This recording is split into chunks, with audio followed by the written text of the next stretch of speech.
I'm Jarrod Kimber, and this is the T20 World Cup preview, and we are going to do Pakistan. So for a team that we talk about as being really exciting, Pakistan's style of play in T20 cricket is not really like that at all. It's quite dour. They are very, very anchor heavy. That top four, they want to get in and they want to stay in, and they're not all that interested in boundaries all that much. So that is the side that we've seen, and they look for par totals and they hope their bowlers can defend it. When their bowling attack is working, they can. When it doesn't, it's a bit of an issue. I think they want to free up their batting a little bit more, but of recent times we've seen them slip back into that sort of mindset of we have to score par. They have to break themselves free of that, and they have to start thinking, how many runs can we get rather than how many runs should we get? So the three match winners I'm going to pick for Pakistan is I'm going to go Iftikhar Ahmed. I think he's just been playing brilliant cricket over the last couple of years, and his ability to hit sixes has just completely changed him as a cricketer, and he's a handy bowler, and Ifti mania has become a huge thing in Pakistan. So I'm a big fan, and I hope he keeps going. ShaheenAfridi, of course, what a bowler he can be. If he is fully fit, there's almost nothing he can't do, right? If he's fully fit and bowling the way that he can change this from where I have them as maybe the sixth best team on paper to potentially the second or third best team on paper. That's how good he is. And the other guy that can do that is Naseem Shah. Just incredible pace and an exciting player. And if those guys start to go absolutely brilliant, there's something quite special that can happen from them. My surprise package is Azam Khan. Now, I'm doing this, and Pakistan have not actually said their World Cup squad yet.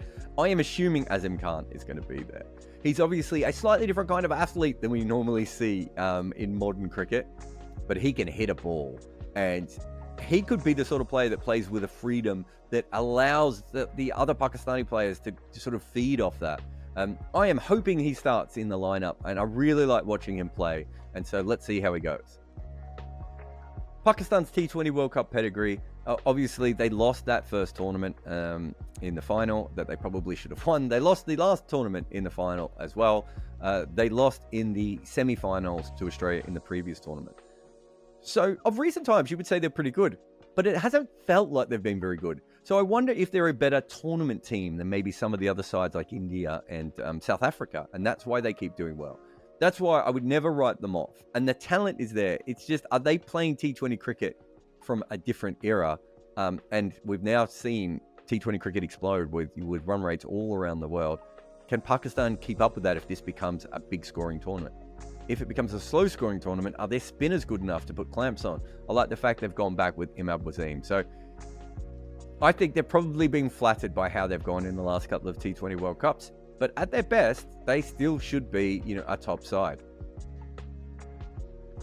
So the difficulty of their group, they go up against India, and because they always lose against India, of course, the difficulty of their group is Ireland. Now, they have just lost a T20 international to Ireland. Ireland lost the series 2-1 overall, so it's not like it's a voodoo team or anything, but Ireland will be pretty confident going into that side. So if India do beat Pakistan, Ireland are going to think to themselves they had a big chance of beating them as well and going through to that next round, and that could be really, really tough. The biggest challenge for Pakistan is unlocking their batting, right? They just have to score quicker earlier on in their innings. They cannot keep putting themselves in a situation where their bowlers have to win games for them. They're not as bad when they chase. It really is the setting, I think, that they have the biggest issue with. They've got the series against England. I think they should be, every time they win the toss, I think they should bat, and they should try and get as many runs as they can over and over again. If they can bat at that level, and I like their chasing a lot more, I think they probably can go up into that, that second tier with South Africa and India. But at the moment, I don't quite see them as that good a side. The pitch conditions for Pakistan at the start of the tournament are the American ones. So we're expecting drop-in wickets there. Later on in the tournament, when you talk about their bowlers, if it does become a very spin-heavy tournament, I don't know if they have the spin to be able to compete with some of the better sides, right? That might be a bit of an issue for them, but they do have players who can play spin quite well. Will America fall in love with Pakistan? Look, they're playing a lot of games in America. They're playing the big one against India. They win that, and people will certainly take notice. And have we ever seen a version of human that does not love a Pakistani fast bowler in full flight? Like, if some of these fast bowlers get really get going in this tournament, I don't care what ethnicity you are. I don't care if you're a Martian. Everyone loves Pakistani fast bowlers. I can't see Pakistan as one of the best 4 sides. They're probably around that New Zealand tier, maybe slightly ahead of West Indies and Sri Lanka.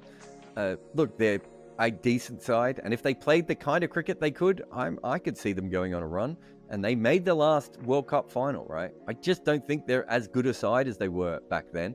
But if their bowling comes together, they could still make a huge run at this. Well, that's it from me on this T20 World Cup preview. Remember to like and subscribe and do all those things that talkSPORT Cricket wants you to do on this channel. We're going to have so much coverage of cricket here. If you're not subscribed, what are you doing with your life? On AM, on DAB, via the talkSPORT app and on your smart speaker. talkSPORT.